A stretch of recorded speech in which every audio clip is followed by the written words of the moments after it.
One of the big issues this month is, of course, Cameron's so-called EU deal.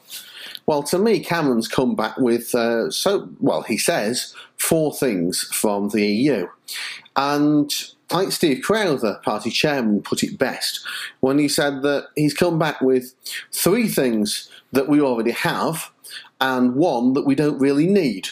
And that to me seems to be what this EU deal is all about. But I thought in today's podcast I'd take a little bit more of a look at those 4 things and see what the European Union is willing to offer us to see whether it's reasonable for us to stay in or not. Now, if you or I were talking about what we wanted from the European Union, if we'd gone in for renegotiation, we might have asked for a lot of things. We might have asked for UK law to have priority, to have primacy over EU law, not the other way around. We might have asked for something to be done about the £55 million every day that we hand over to the European Union. We might have asked for a number of powers to be handed over back from the European Union to the United Kingdom. We might have asked for a lot of legislation to be removed from the statute book.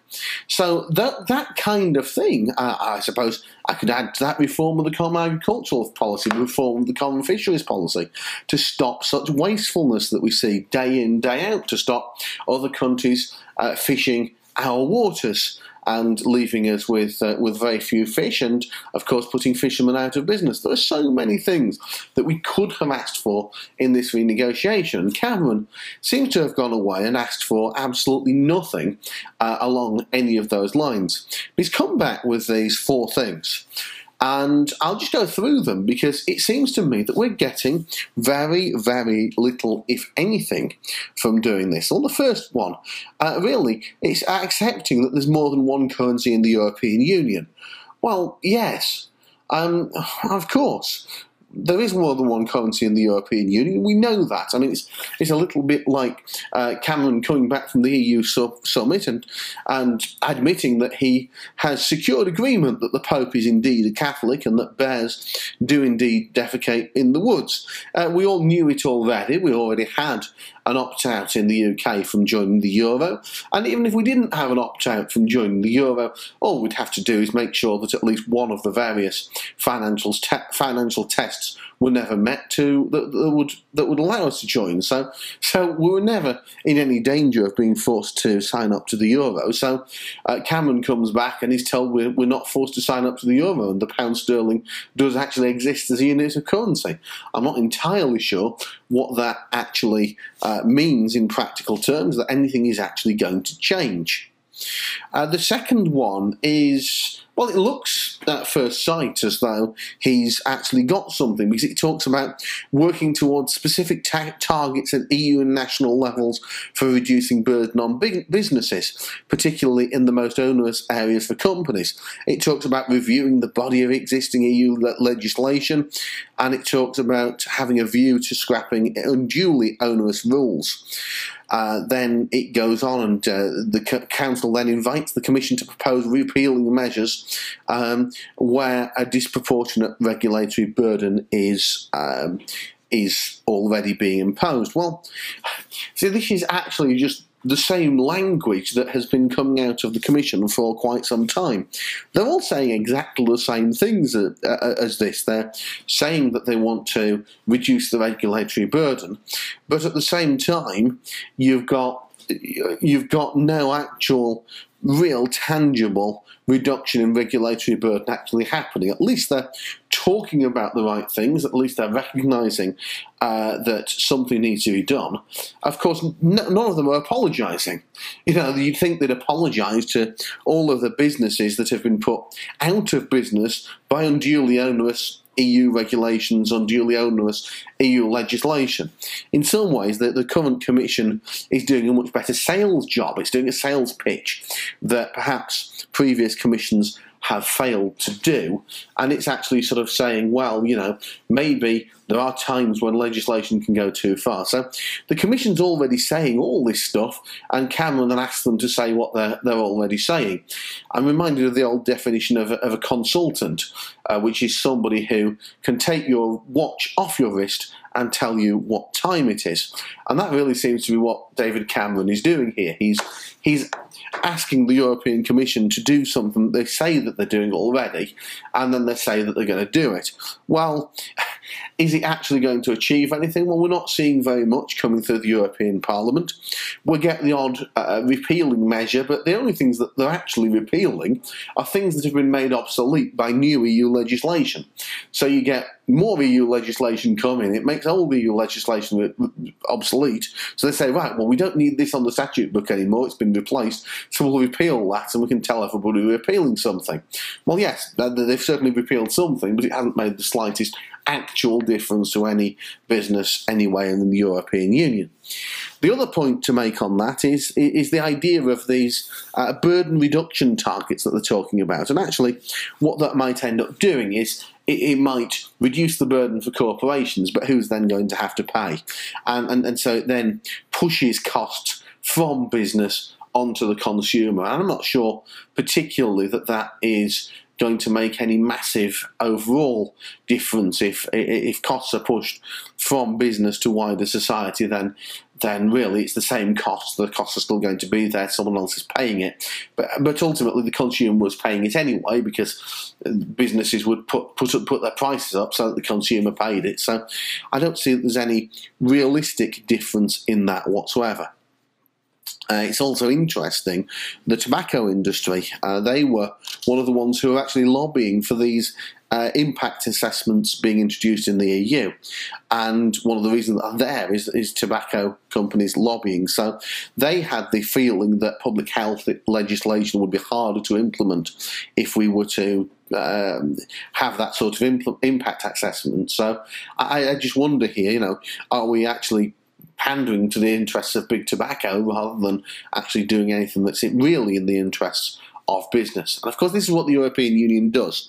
It works in the interests of big business quite a lot, because big business can afford lobbyists. That's why there are 30,000 lobbyists out there in Brussels, more lobbyists even in Brussels than there are in Washington, DC. So the lobbyists gain something for big business, but actually what they often gain is regulation, which helps big business but squashes small and medium-sized competitors. Big business doesn't mind legislation. It doesn't mind the cost of complying with legislation, because a big business can stick a team of people onto compliance, but if that extra cost is only one extra team of people, it's dwarfed in comparison with their profits. But at the same time, a small or medium-sized business may well go under because of those profits being completely eaten away for a smaller business. So what you end up with is the small business dies, the big business then has a larger market share. So big business actually quite likes this onerous legislation. So the third thing that we've come back with is the idea of this red card system, which has been floated a number of times, and it sounds great. I mean, I suppose that's what all of this does. Red card systems, emergency brakes, everything that's mentioned is supposed to give a process that we can use, and it gives this lovely image in the public mind of a red card that national parliaments can show the European Union the red card like a referee would show a player. The problem with that, of course, is how on earth do you do it? And the devil, as ever, is in the detail, because you'd need a majority of a parliament, of a national parliament, to vote against an EU proposal. Well, that's actually difficult enough even in and of itself. To get Westminster to vote quickly when a proposal's coming up, to do it within a short time scale, to change parliamentary business around so that we can look at a commission proposal and show it a red card. Difficult in those in the sort of timescales that will be there, and of course when the Parliament's on recess for a couple of months in the summer or various other times during the year, there's plenty of times when your Parliament isn't actually sitting and couldn't do it anyway.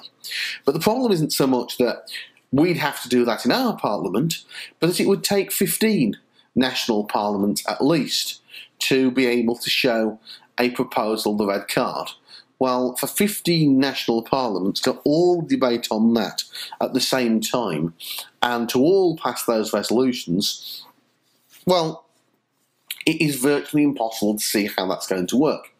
I'd call a hostile witness here, and William Hague, of course, very famously spoke up in Parliament when a similar system was proposed a number of years ago, and he pointed out that this simply is impossible. So you've got the pro-EU William Hague, who's in David Cameron's top team, and he is saying that this couldn't possibly work. So if even William Hague is saying this couldn't possibly work, or at least said it before when virtually the same proposal was being considered, then it's quite obvious that this red card system, it might technically work, but in practice, it is very, very rarely going to happen. There's slightly less of an onerous system, a yellow card system, which already exists and has been used, I think, twice in the last few years, and one time the Commission just went ahead and did it anyway. So it's hardly going to be something that's a game changer. I can't see this red card system ever being used, and if it's used once in a decade, then it will be more than expected. So that leaves us on to the last one, the one that we hear all about in the media. It's this emergency brake on migration. Now, it's not actually an emergency brake on migration, because anyone from the European Union will still be able to come into the UK, no questions asked. The emergency brake is only on in-work benefits for migrants from the EU. Now, the idea of an emergency brake, I mean, it sounds like you've got an emergency and so you press the brake pedal. You press the brake pedal hard because there's an emergency situation developing and you want to avoid that situation. But if you're going to press an emergency brake, if you're going to do an emergency stop, then surely the first thing that you do is you react straight away and you press that brake. But with this system, it requires approval, or is likely to require the approval of the European Parliament. So the analogy isn't that you've got an emergency brake. The analogy is that you've got an emergency brake, but you've actually got to ask the police's permission before you're able to put your foot on the brake pedal, by which time, of course, the accident has already happened. So in that sense, it's not really going to achieve very much. It's not going to achieve very much anyway, because frankly, the issue about migration is not really about in-work benefits. The issue about migration is the word unlimited. It's the fact that anybody from any of 27 other EU countries can come into the UK with no questions asked. It's the fact that they're taking jobs, generally speaking, at the very lowest end. It's taking jobs on minimum wage, it's driving down wages, and indeed we've seen the Bank of England research that has shown that there is financial evidence that that is happening.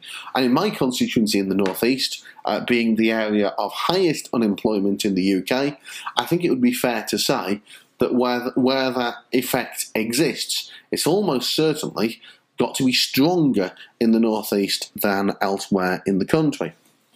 So in terms of the in-work benefits question, well, it's tinkering around the edges. It doesn't achieve very much, but it's actually worse than that, because talking about this emergency brake is actually advertising to people, you'd best come to the UK now before the UK gets the emergency brake.